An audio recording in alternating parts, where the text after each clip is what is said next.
The north of Rum boasts some of the world's oldest rocks, formed when Scotland was a desert south of the equator.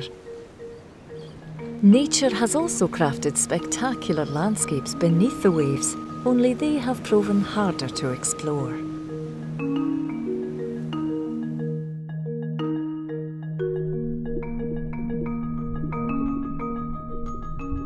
The small isles are surrounded by deep scars in the seabed known as shelf deeps.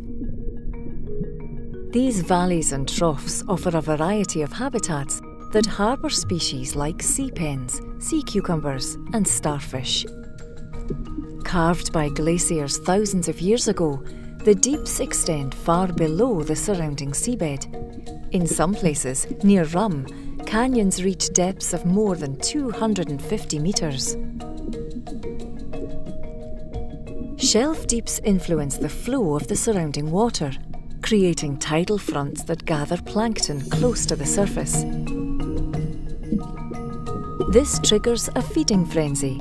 Plankton-eating fish converge on the area for a feast, which in turn attracts all sorts of seabirds and marine mammals.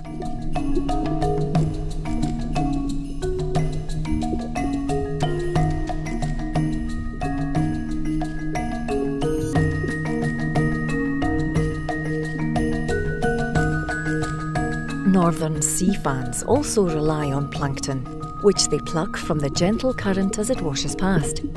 They live on the rocky seabed in a diverse community of sponges, sea squirts and corals, a rich source of food for animals further up the food chain.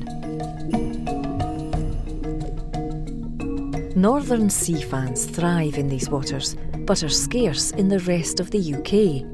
We must keep them safe from pollution and physical disturbance to preserve them for future explorers.